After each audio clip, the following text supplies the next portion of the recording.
जनों को, सभी ज्ञान प्रेमियों को, सभी तत्वदर्शी जिज्ञासुओं को और सभी गीता प्रेमियों को मेरी ओर से और मेरी संस्था डूअर्स पैराडाइज फाउंडेशन के सभी सदस्यों की ओर से सादर जय श्री कृष्ण। आज हम वर्तमान युग में आध्यात्मिक चिंतन की श्रृंखला के तहत गीता के 7वें अध्याय के श्लोक संख्या 29 की व्याख्या करेंगे। इस श्लोक में भगवान श्री कृष्ण ने अपना आश्रय लेकर यत्न करने वालों को ब्रह्मापति, ब्रह्म प्राप्ति की बात कही है कि जो लोग मेरा आश्रय लेकर प्रयत्न करते हैं वो ब्रह्म की प्राप्ति कर लेते हैं। ऋषि वेदव्यास लिखते हैं, जरा मरण मोक्षाय माम आश्रित यतन्ति ये ते ब्रह्म तत बिंदु कृतशनम आध्यात्मम कर्म च अखिलम। मैं एक बार इस श्लोक को दोबारा उच्चारित करता हूं। जन्म मरण मोक्षाय माम आश्रत्य यतन्ति ते ब्रह्मता बिंदु कृतनम आध्यात्म कर्म च अखिलम। जो मेरी शरण होकर जरा और मरण से छूटने के लिए यत्न करते हैं वे पुरुष उस ब्रह्म को, संपूर्ण आध्यात्म को, संपूर्ण कर्म को जानते हैं। भगवान यहाँ क्या कह रहे हैं? जो मेरी शरण लेकर, मेरे शरणागत होकर जरा मरण से छूटने के लिए यत्न करते हैं, जो जन्म इस भव बंधन से छूटने का प्रयोजन करते हैं, वे पुरुष उस ब्रह्म को, संपूर्ण आध्यात्म को, संपूर्ण कर्म को जानते हैं। और जो मेरी शरण नहीं आ रहा, जो मुझे ही नहीं भज रहा, मैं उसके बारे में जो मुझे कहना है वो कह चुके हैं। Whosoever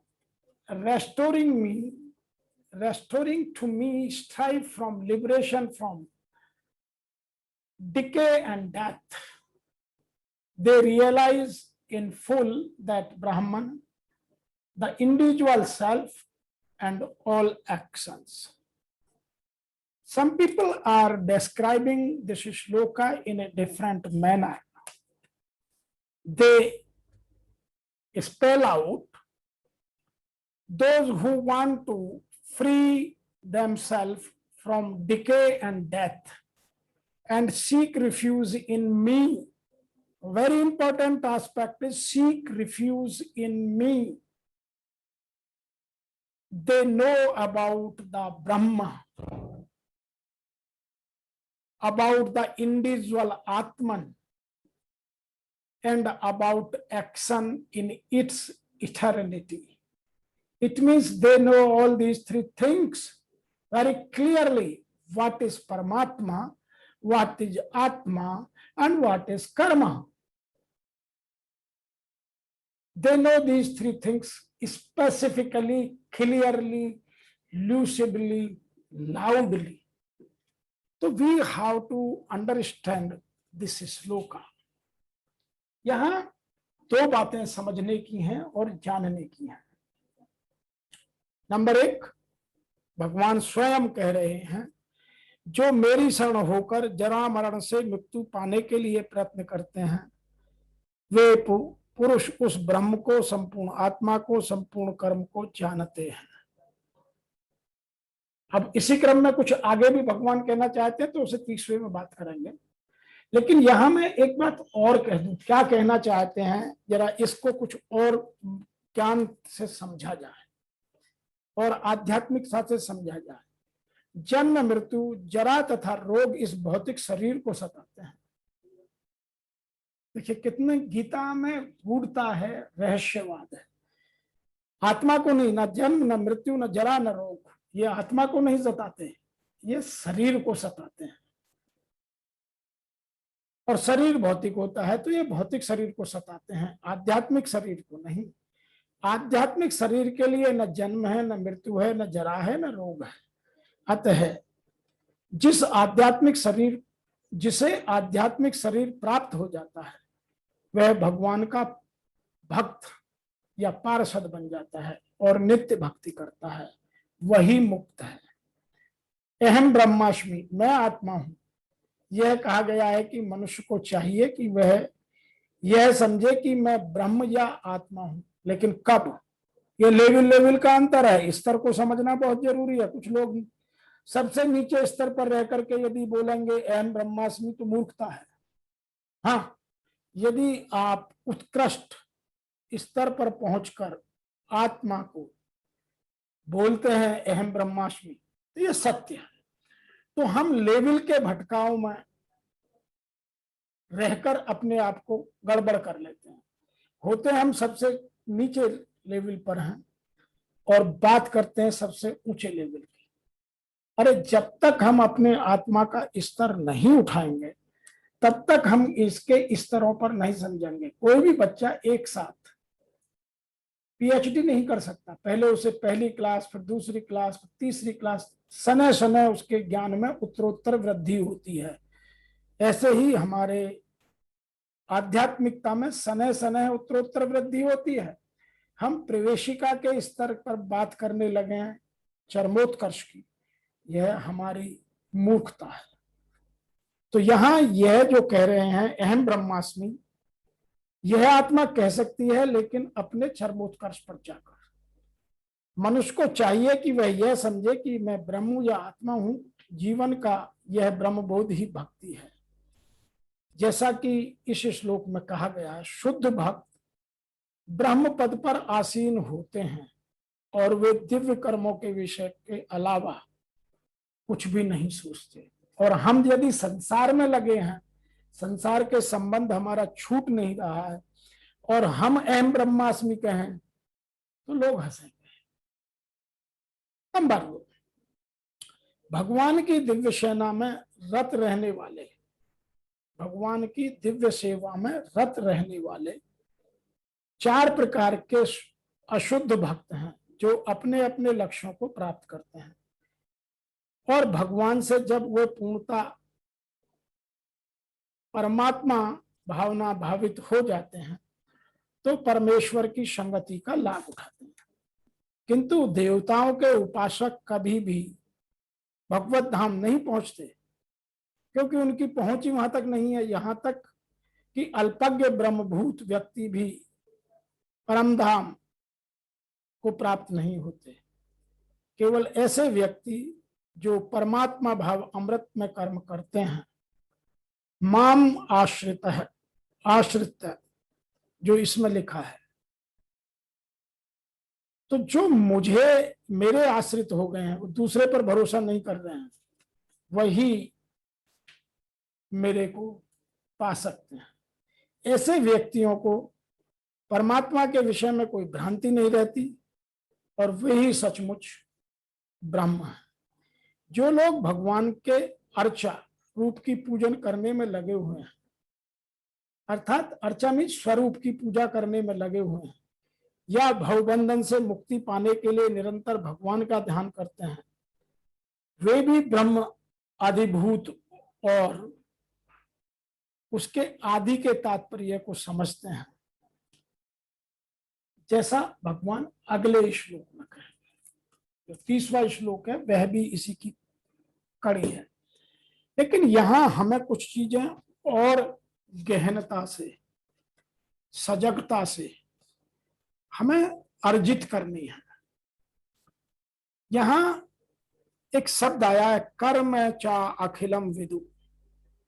वे संपूर्ण कर्मों के वास्तविक तत्व को जानते हैं, अर्थात सृष्टि की रचना क्यों होती है, कैसे होती है, भगवान कैसे करते हैं, किसको वो जानते हैं, और वो अपने 5 प्रश्न, मैं कौन हूं, मैं कहां से आया हूं, मैं कहां जाऊंगा, मेरे जीवन का उद्देश्य क्या है और मेरे आत्मा की परमात्मा की मिलन में बाधक कौन है, उनको कैसे दूर किया जा सकता है, वो इन पांचों प्रश्नों के उत्तर भी जानते हैं।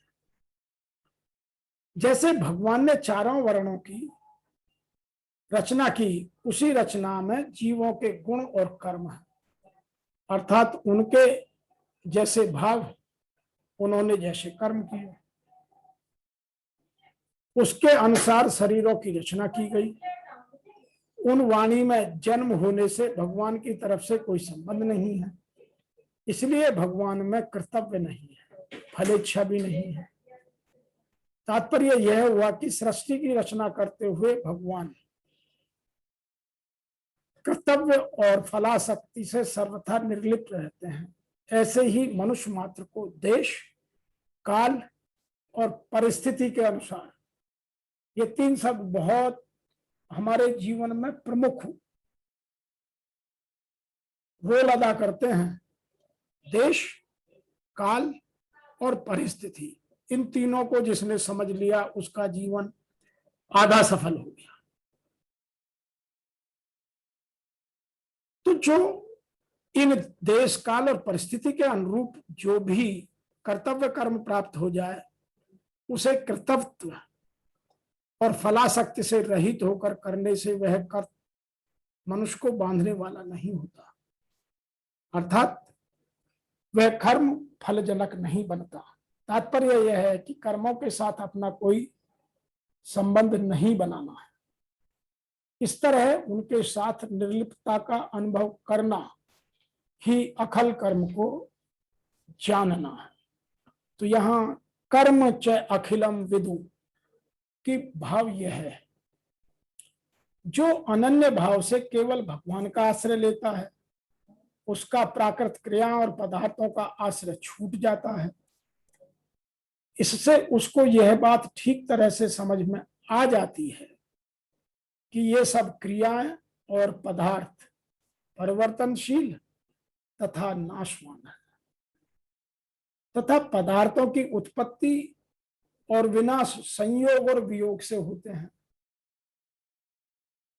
ब्रह्मलोक तक की कोई भी क्रिया और पदार्थ नित्य रहने वाला नहीं है, अतः कर्मों के साथ मेरा किंचित मात्र भी संबंध नहीं है। यह भी अखिल कर्म को जानना है। तात्पर्य यह हुआ कि भगवान का आश्रय लेकर चाहने वाला ब्रह्म, आध्यात्म और कर्म के वास्तविक तत्व को जानते हैं। मैं दोबारा बोलता हूं कि जिसने भगवान का आश्रय ले लिया वह ही ब्रह्म को, आध्यात्म को और कर्म को वास्तविक रूप में जानता है। अर्थात भगवान ने कहा कि यह संपूर्ण संसार मेरे ही में ओतप्रोत है। यह इसी अध्याय के 7वें श्लोक में भगवान ने स्पष्ट से कहा, और सब कुछ वासुदेव ही है, यह इसी अध्याय के 19वें श्लोक में कहा। ऐसे ही भगवान को समग्र रूप में जान जाते हैं।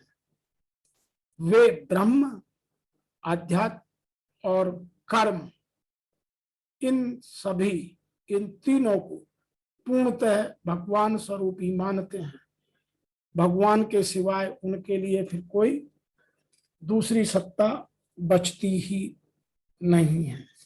आज के इस श्लोक से हमें इतनी व्याख्या सुनने के बाद ये दो बातें समझ में आती हैं। नंबर एक, परमात्मा की शरण में जाकर ही जन्म मरण का बंधन छूट सकता है, तभी हमें यत्न करना है। तो हमें यत्न जन्म मरण के बंधन से छूटने का नहीं, परमात्मा की शरण में जाने का करना है। यदि हम परमात्मा की शरण पहुंच जाएंगे तो यह अपने आप छूट जाएगा। तो लोगों को भ्रम यह है कि हम जन्म मरण के बंधन से छूट गए, लेकिन परमात्मा की शरण में जाएं, और जब तक हम परमात्मा की शरण नहीं जाएंगे छूट नहीं सकता। नंबर 2, जो पुरुष उस ब्रह्म को, संपूर्ण आध्यात्म को, संपूर्ण कर्म को जानते हैं, वही लोग मेरी शरण आ सकते हैं, और नहीं आ सकता। अतः इसके लिए दो चीजें होना, नंबर 1 श्रद्धा और नंबर 2 भक्ति। अब चयन आपको करना है, आप जो करें। आज के इस 7वें अध्याय के श्लोक संख्या 29 की व्याख्या में इतना ही। फिर शीघ्र आपसे मिलते हैं। तब तक के लिए आपको मेरी ओर से और मेरी संस्था के सभी माननीय सदस्यों की ओर से ओम नमो भगवते वासुदेवाय नमः।